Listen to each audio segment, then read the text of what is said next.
अपना रिज्यूमे हमेशा तैयार रखें, यानी अपनी सीवी को हमेशा अपग्रेड रखें और हमेशा अपने पास रखें, यानी उसे इस तरीके से तैयार रखें कि जो जो आप सक्सेस हासिल करते जा रहे हैं, अपनी ज़िंदगी में आगे बढ़ते जा रहे हैं, तो आप ये तय कर लें कि हर 3 महीने के अंदर आपकी सीवी के अंदर कुछ ना कुछ पॉजिटिव अमेंडमेंट्स हों जो आपका ग्रेड अप करें, यानी अपग्रेड हो जाएं आप। अभी कैसे हो सकती हैं कि आपको पता है कि एक सीवी के अंदर, आपके अपने रिज्यूमे के अंदर क्या चीज़ें हैं जो किसी भी एम्प्लॉयर को सबसे ज़्यादा अपनी तरफ अटेंटिव कर देती हैं, या ये कह लें कि आपको बहुत ज़्यादा उसके लिए एक सुटेबल कैंडिडेट साबित करती हैं। उसमें आपका एक्सपीरियंस सबसे इम्पॉर्टेंट होता है। जब भी आपके सीवी में जो सबसे बेसिक हेडिंग है, जो आपका सबसे बेसिक पैरा है उसके अंदर, वो आपका एक्सपीरियंस ही है। उसके बाद आपकी क्वालिफ़िकेशन है, और देन उसके बाद आपका अपना जो रिसर्च वर्क होता है और जो बुनियादी कुछ अचीवमेंट्स होती हैं जिन्हें आप दिखाते हैं अपने प्रोफेशन से मुताल्लिक कि आपने अपने प्रोफेशन में यही अचीव किया, ये माइलस्टोन, आप ये डेस्टिनेशन तक पहुंच चुके हैं। तो ये सारे वो फैक्टर्स हैं जिसको आपने मुसलसल हर 3 महीने में अपग्रेड करना है, यानी 1 साल में 4 दफ़ा आपकी सीवी लाजमी अपग्रेड हो। और हमेशा आपकी रिज्यूमे तैयार हो कि अगर किसी से डिस्कशन हो रही है तो आप फ़ौरन से अपनी रिज्यूमे उसके सामने पेश कर सकें। अब देखें, ये रिज्यूमे हमेशा जॉब के लिए पेश नहीं होती। बाज़ औक़ात ये होता है कि किसी का कोई वेंचर है और उसमें वो आपको एज ए कंसल्टेंट हायर करना चाहता है, जॉब नहीं देना चाहता, लेकिन आपका रिज्यूमे मौजूद होना चाहिए। समटाइम कोई आपके बारे में किसी और को बताएगा, लेकिन उसकी आपके साथ इतनी ज़्यादा मुलाकातें नहीं है, ना उसके पास इतना वक्त है कि वो आपके लिए इतनी ज़्यादा ब्रीफ डिटेल उसको बताए। तो वो आपसे कोई ना कोई डॉक्यूमेंट लेगा जिसमें आपके बारे में लिखा हुआ। तो अब वो डॉक्यूमेंट क्या होगा, वो आपकी रिज्यूमे होगी। तो वो लोग जो सीईओज भी होते हैं वो भी अपनी रिज्यूमे तैयार रखते हैं। अब आप खुद सोचेंगे, एक सीईओ जो दूसरों को नौकरी दे रहा है, जिसके बाद अपना ही 4-5 हज़ार का स्टाफ होगा वर्ल्ड वाइड, वो अपना रिज्यूमे क्यों तैयार रखता है? इसलिए तैयार रखता है कि हो सकता है कि उससे बढ़ के, यानी उस इंडस्ट्री से बढ़ के स्टेट को उसकी नीड पड़ जाए और स्टेट बोले कि जी हमें आप एडवाइज़र के तौर पे चाहिए किसी मिनिस्ट्री के अंदर, या हम आपको चाहते हैं कि किसी कमीशन के आप हेड बन जाएं।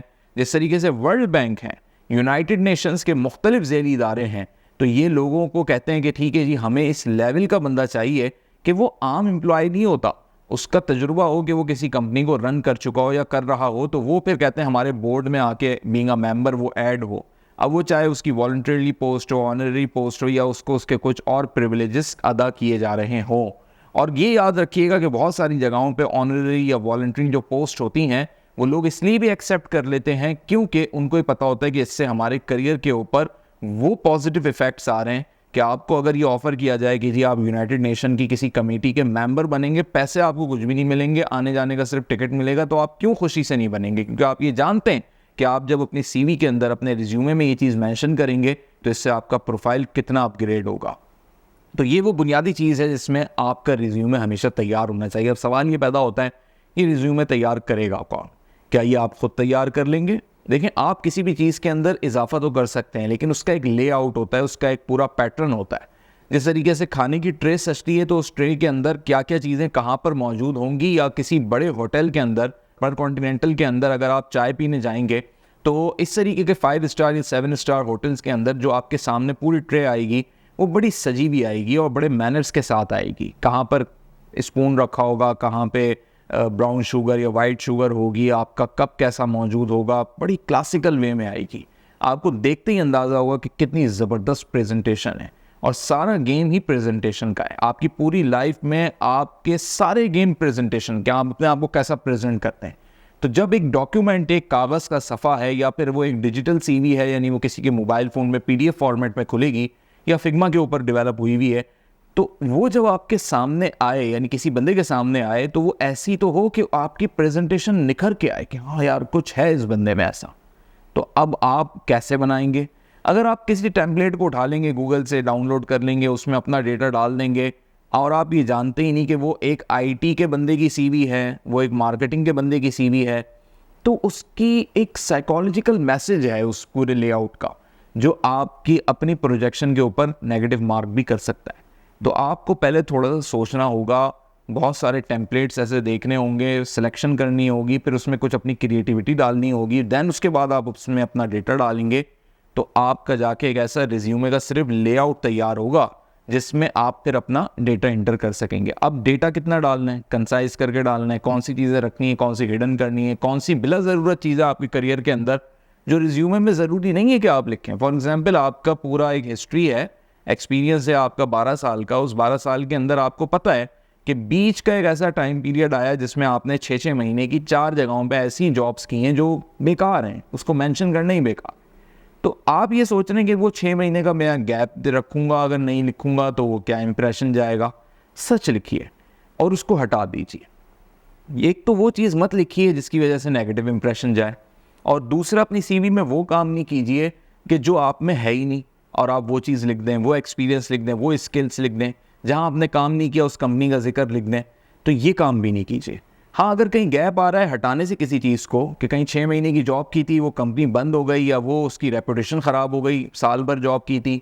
जैसे मिसाल के तौर पे कराची के अंदर एग्जैक्ट के नाम से एक सॉफ्टवेयर हाउस ऐसा है, आज भी चल रहा है, कि इसके बारे में बहुत सारे लोगों ने ये बातें कही कि जी उसके जो एम्प्लॉयज़ हैं उसको बड़ा नेगेटिव लोगों ने मार्केट में लिया। वो दीगर सॉफ्टवेयर हाउसेस में जॉब के लिए जाते थे तो उनकी सीवी पे एग्जैक्ट का एम्प्लॉयमेंट देखकर तो फ़ौरन उनको रखते ही नहीं थे लोग। क्या वजह थी, क्या पीछे कहानियाँ थी, हम इसमें नहीं पढ़ते। हम सिर्फ सिंपल बात ये करते हैं कि उन बेचारों के करियर का क्या बनेगा, वो क्या करेंगे अब। तो उन लोगों ने फिर ये तरीका अपनाया कि उन्होंने एग्जैक्ट के बजाय दूसरे किसी सॉफ्टवेयर हाउस का नाम लिखना शुरू कर दिया। जब कन्फर्मेशन हुई तो पता लग गया वहाँ पे उन्होंने काम नहीं किया था।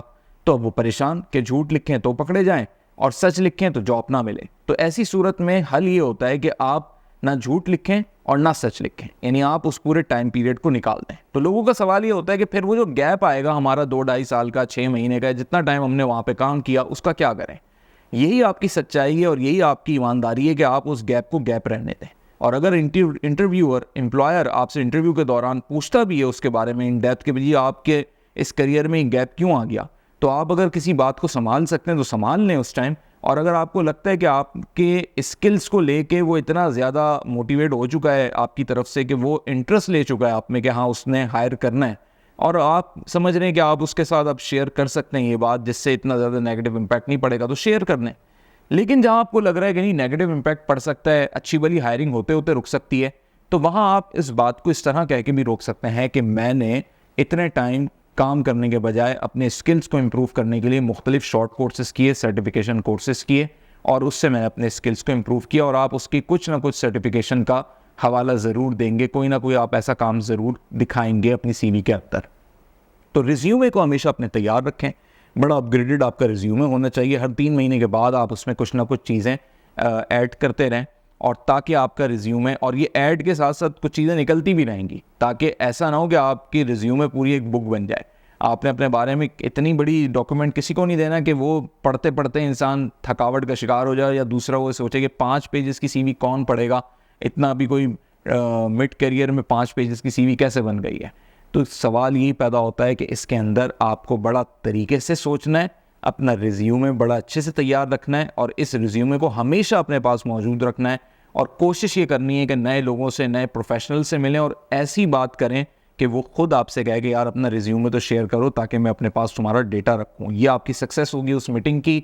समझे, उस मीटिंग का हासिल ये होगा कि आप किसी प्रोफेशनल से मिलें, विजिटिंग कार्ड भी दें और अच्छी बात भी हो, और वो इस नतीजे पे पहुंच जाए कि वो कहे कि मुझे अपना रिज्यूमे शेयर करो। तो ये आपकी बड़ी सक्सेस होती है। तो रिज्यूमे को अच्छे तरीके से तैयार रखें।